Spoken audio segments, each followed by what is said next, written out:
ganitong trabaho at napakarami niya pang kahoy na akutin. At kapag napagod, magpapahinga sandali. Pinagmasdan lang namin siyang mabuti. Pero napakarami niyang iniisip. Palaging nasa puso niya ang kanyang pamilya.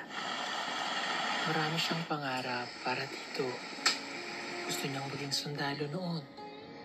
Pero ngayon, nawala na daw siya ng pag-asa. Gusto na lamang niyang magtrabaho.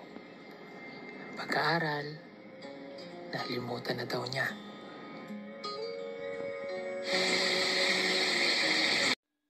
Ayan, si Krishna.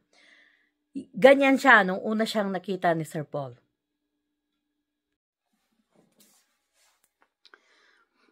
Magandang gabi po mula dito sa Cherry Hill, New Jersey. Hindi pa ako pumasok ngayon. Talagang sakit ang ulo ko. So, natulog ako, nakahiya ako maghapon. At habang ginagawa ko yan, nanonood ako ng mga vlogs ng PB Team. Kagaya ngayon, ito kayo nang pinapanood ko.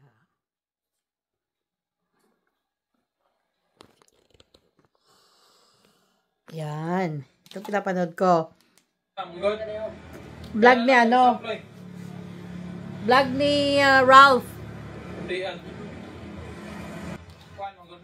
So ngayon, habang nanonood ako ng Ralph ni vlog, the same time, nagbabasa ako ng mga comments sa reaction video ko tungkol sa mga nagbabash ng tattoos ni Krishna.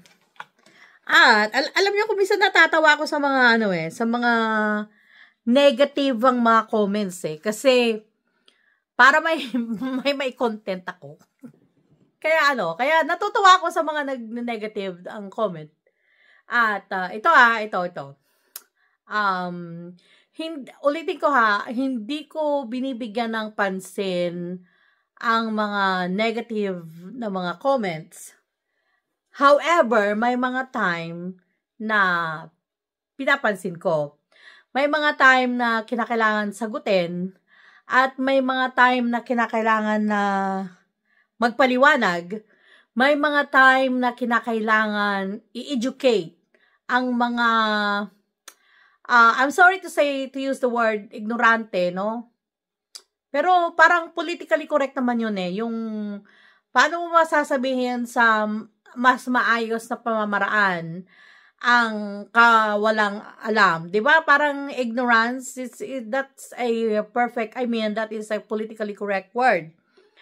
However, probably some is nasasaktan, pero hindi kasi that is tama lang na gamitin yon pag ang isang tao ay hindi niya alam ang mga ibang bagay. So, it's kind of like me, I can say, pwede kong sabihin na, ay, ignorante ako pagdating sa bagay na yan. So, I don't take offense, no?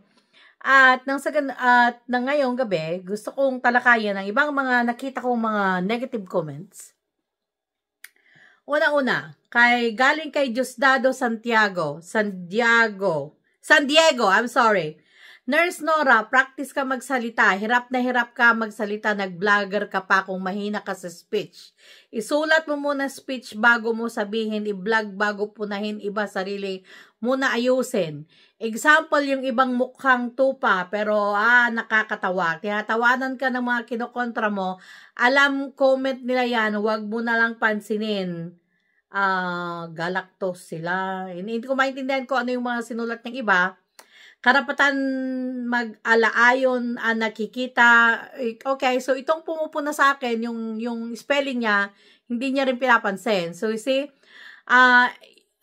ganito Ma'am Nora, X yung iba, akela mo ang bait, pero bad pala, di ba? Madali lang sabihin, practice Nora bago pumon sa iba.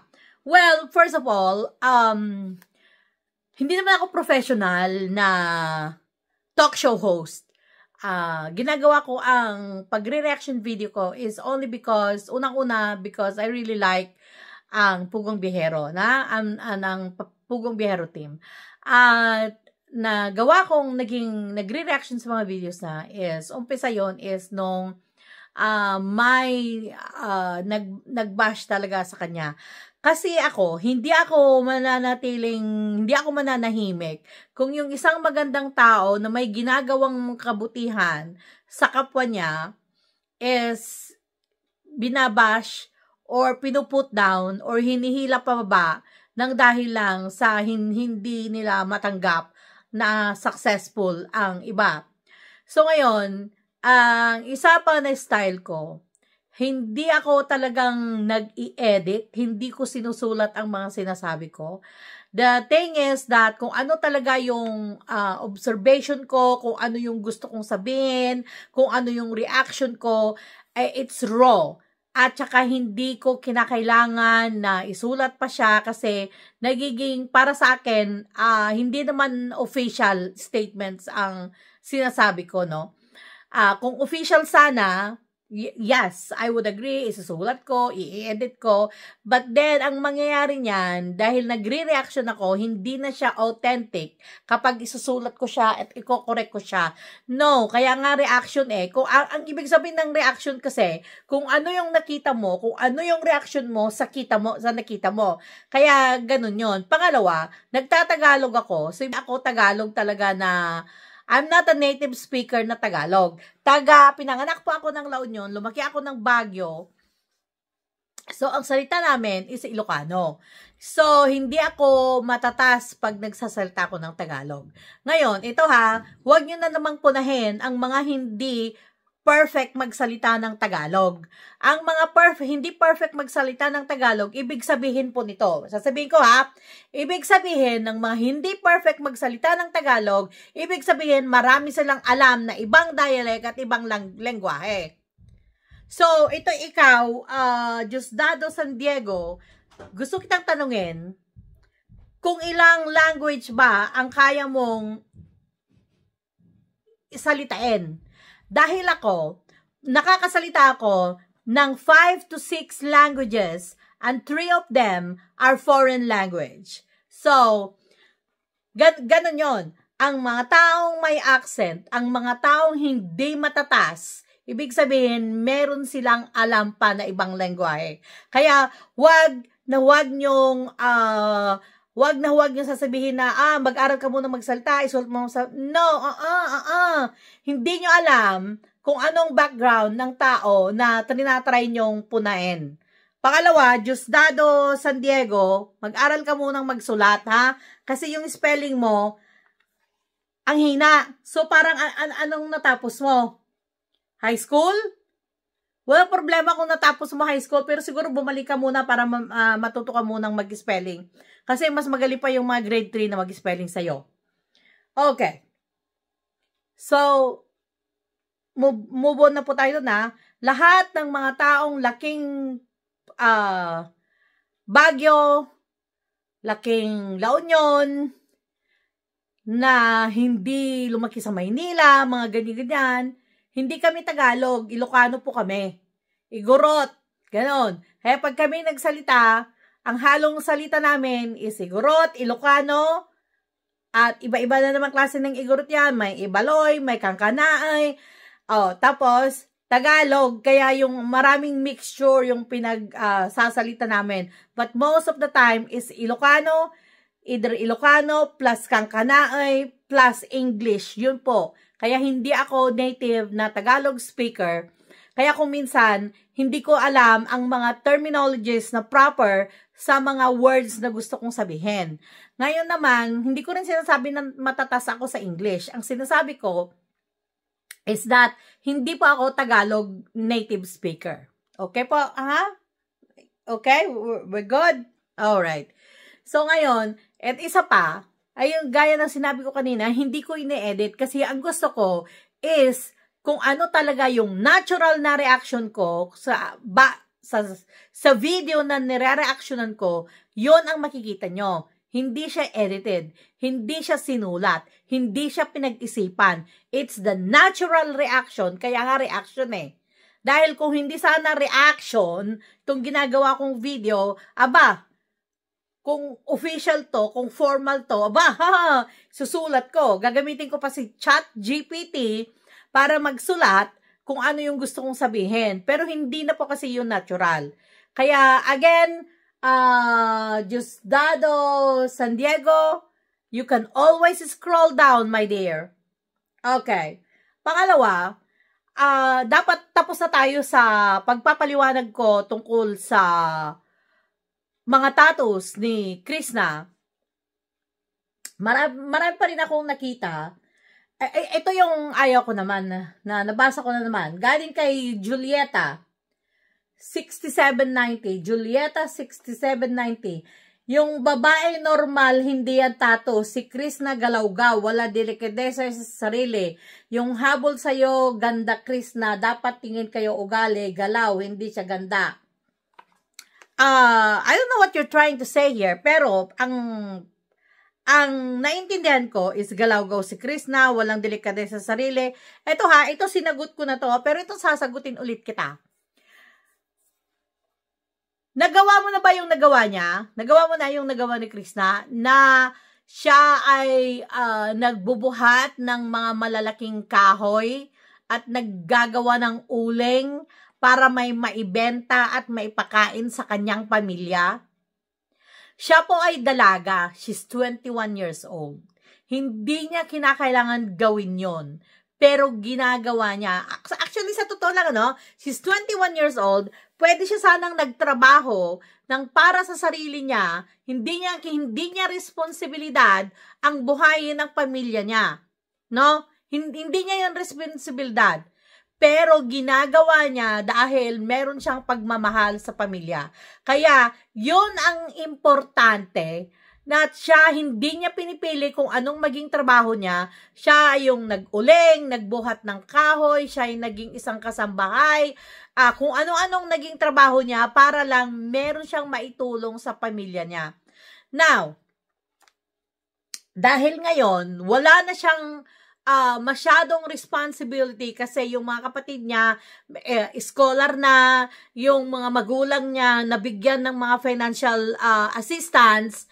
So, ang importante kasi sa kanya is yung mapag-aral yung mga nakakabatan niyang kapatid. Ngayon, dahil sa meron ng scholars, nakasali na sila sa scholarship program ng Pugong Bihero, kaya nangyari, makita mo na yung umaliwalas na yung mukha niya at nawala na yung responsibilidad na pagkabigat-bigat na dinadala niya. Kung mapanood nyo yung mga unang dalawang video ni Sir Paul, na yung siya ay nakita ni Sir Paul at siya ay nagbubuhat ng mga kahoy, makita nyo doon yung mukha niya.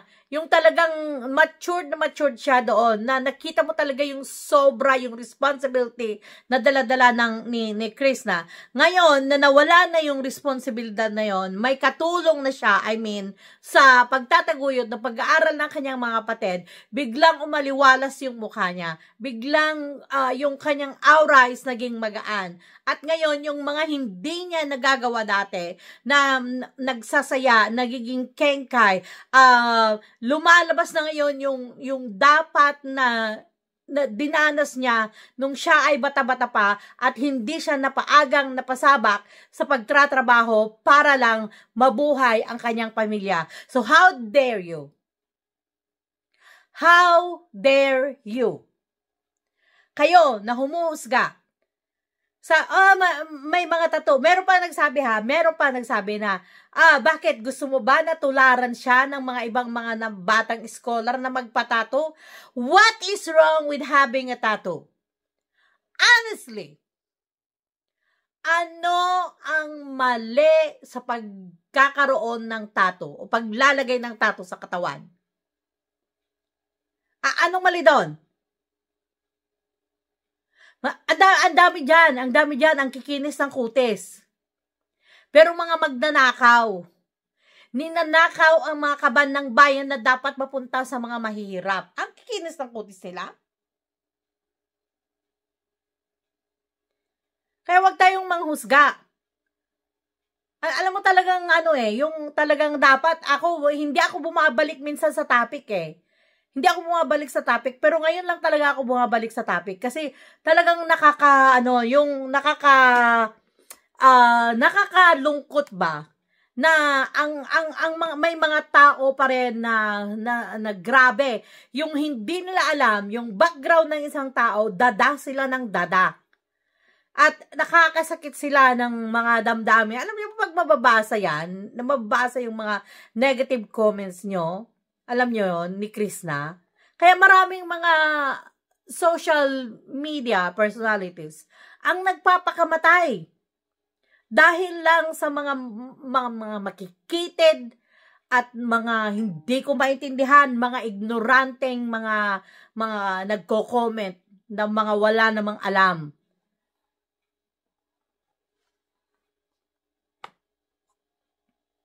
Huwag ganon. Really, huwag ganon. Kasi, ako wala akong tattoo sa katawan. Do I like it? No, I don't. Do I appreciate it? No, I don't. But, hindi ko huhusgahan yung mga taong nagpapatato. Bakit ko sila huhusgahan? Sino ako? Dahil wala akong tato, malinis ako? Dahil wala kang tato sa katawan, malinis ka? Mabuti kang tao sa palagay mo? Mapanghusga ka eh.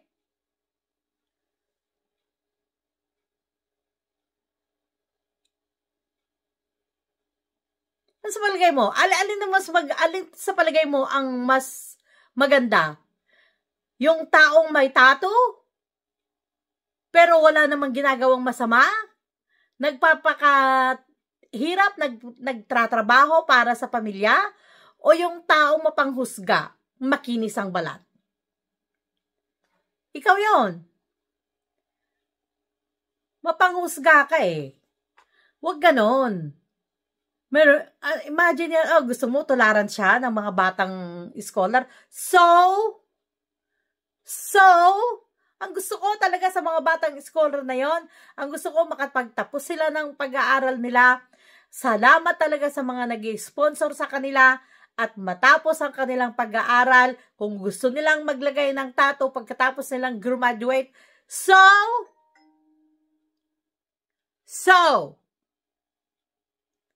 hindi talaga ako makamove on talaga sa